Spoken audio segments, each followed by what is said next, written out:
क्या time travel संभव है? क्या बीते वक्त में समय यात्रा करके जाया जा सकता है? आखिर क्या हुआ था स्टीफन हॉकिंग की उस पार्टी में जो उन्होंने भविष्य से आए समय यात्रियों के लिए रखी थी? क्या स्टीफन हॉकिंग की मुलाकात किसी समय यात्री से सच में हुई थी? इस वीडियो में पर्दा उठाएंगे ऐसे ही कुछ सवालों से और साथ ही समझेंगे समय यात्रा की कुछ गुत्थियों को।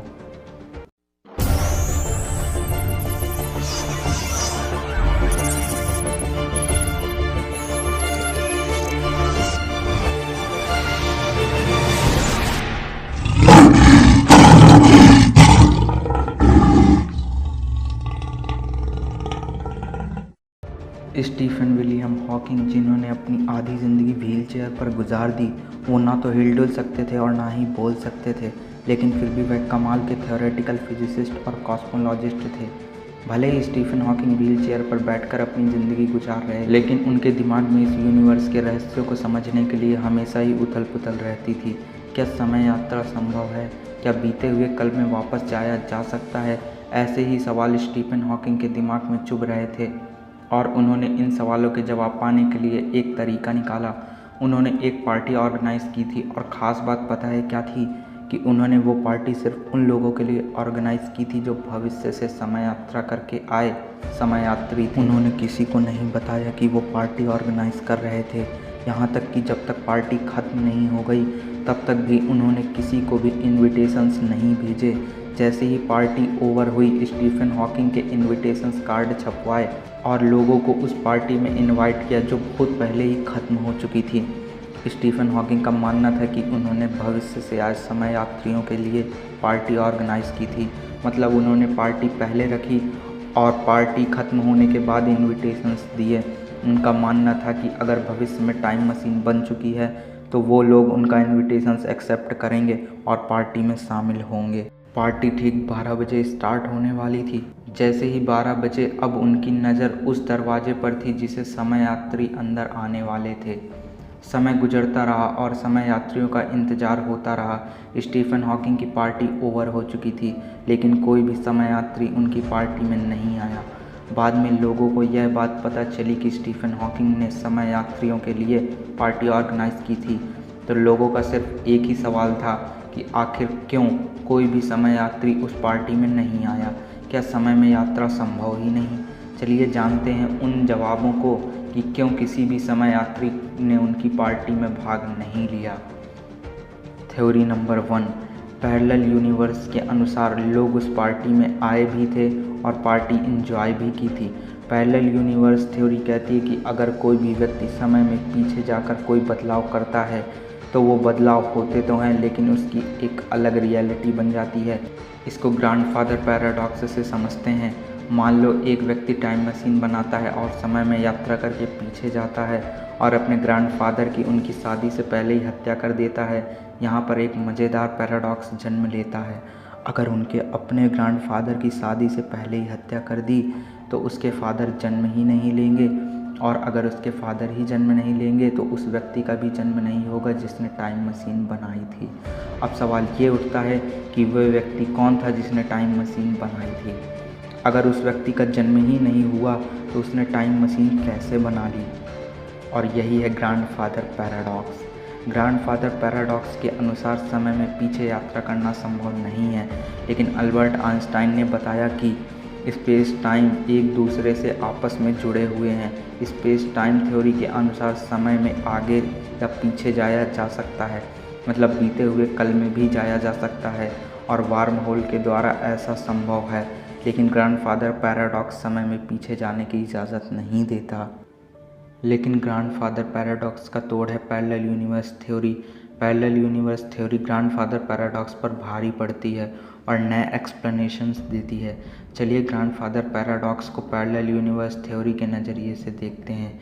समय की टाइमलाइन हमारे लिए फॉरवर्ड डायरेक्शन में चल रही है, मतलब इस टाइमलाइन में कहीं पर उसके ग्रैंडफादर का जन्म हुआ, फिर उसके ग्रैंडफादर की शादी हुई और उसके पिता का जन्म हुआ, फिर उसके पिता की शादी हुई और उस व्यक्ति का जन्म हुआ जिसने टाइम मशीन बनाई थी। इसी टाइमलाइन पर उसने टाइम मशीन बनाई और समय में पीछे यात्रा की। जब वह व्यक्ति टाइम मशीन से गया तो अपने ग्रैंडफादर के दौर में ही पहुंचा, लेकिन वह एक अलग टाइमलाइन थी जिसमें अभी उसके ग्रैंडफादर की शादी नहीं हुई थी, और जो टाइमलाइन पहले चल रही थी उस टाइमलाइन में उस व्यक्ति के समय यात्रा का कोई बदलाव नहीं आएगा, क्योंकि अब वो व्यक्ति नई टाइमलाइन पर पहुंच चुका है। और अगर वो वहां पर अपने ग्रैंडफादर की हत्या कर देता है तो इससे पहली टाइमलाइन पर कोई फ़र्क नहीं पड़ने वाला, लेकिन दूसरी टाइमलाइन पर उसके ग्रैंडफादर की हत्या ज़रूर होगी और वंश खत्म हो जाएगा। यही है पैरेलल यूनिवर्स थ्योरी। इस दुनिया में केवल हमारा ही ब्रह्मांड नहीं है, बल्कि बहुत सारे हमारे जैसे अनगिनत ब्रह्मांड मौजूद हैं जिनमें हमारे ही तरह प्रतिरूप मौजूद हैं, और उनमें भी हमारी ही तरह एक नई रियलिटी चल रही है। और अगर हम टाइम मशीन बनाकर समय में पीछे जाएं तो हम इन्हीं में से किसी एक समांतर ब्रह्मांड में प्रवेश कर जाएंगे। अगर बात करें स्टीफन हॉकिंग की पार्टी की, तो उनके पार्टी में समय यात्री आए भी होंगे और उन्होंने पार्टी एंजॉय भी की होगी, लेकिन किसी दूसरी टाइमलाइन पर, और हमारी टाइमलाइन पर कोई प्रभाव नहीं पड़ा।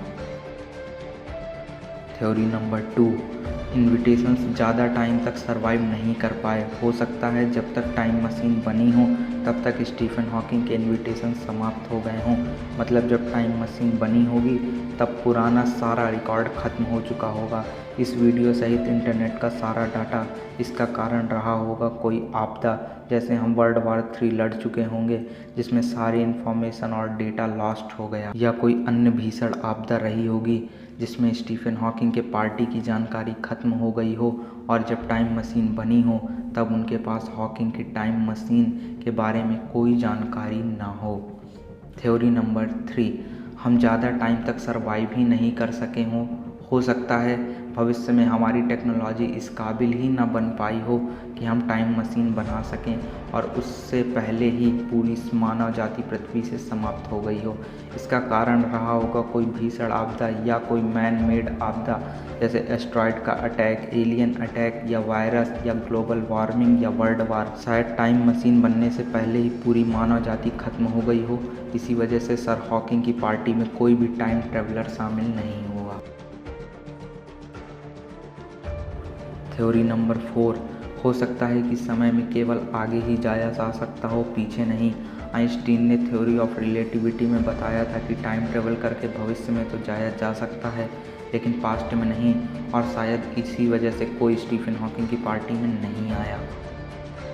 थ्योरी नंबर 5, हो सकता है टाइम मशीन से टाइम में उतना ही पीछे जाया जा सकता है जब टाइम मशीन पहली बार स्विच ऑन हुई थी। ये सिर्फ बोलने में एक सिंपल स्टेटमेंट है, लेकिन इसको एक्सप्लेन करना उतना ही हार्ड है, क्योंकि हम नहीं जानते जो टाइम मशीन बनेगी वो कौन से प्रिंसिपल पर काम करेगी। लेकिन ये एक वैलिड रीज़न है कि स्टीफन हॉकिंग की पार्टी में कोई क्यों नहीं आया।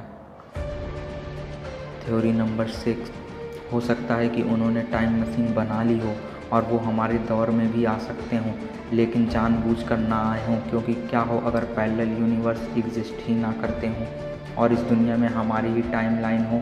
अगर ऐसा हुआ तो उन्हें डर होगा कि कहीं वो टाइम ट्रेवल करके पास्ट में जाएं और गलती से कोई बदलाव ना हो जाए जिसकी वजह से आने वाला भविष्य ही बदल जाए। शायद इस वजह से कोई भी टाइम ट्रेवलर स्टीफन हॉकिंग की पार्टी में नहीं आया। मुझे नहीं पता कि मेरा ये वीडियो इंटरनेट पर कब तक रहेगा, लेकिन जब तक लोग इस वीडियो को देख रहे हैं, और अगर आप में से कोई टाइम ट्रेवलर है या किसी ने टाइम मशीन बना ली है, तो मैं ईशान, इस चैनल का host, professor Stephen William Hawking की तरफ से उनकी पार्टी में आने के लिए इनवाइट करता हूं। पार्टी की जगह, लोकेशन और टाइम आप अपनी स्क्रीन पर देख सकते हैं। प्रोफेसर हॉकिंग आप सभी का स्क्रीन पर दिखाए गए कोऑर्डिनेट्स पर साल 28 जून 2009 में आपका इंतज़ार कर रहे हैं।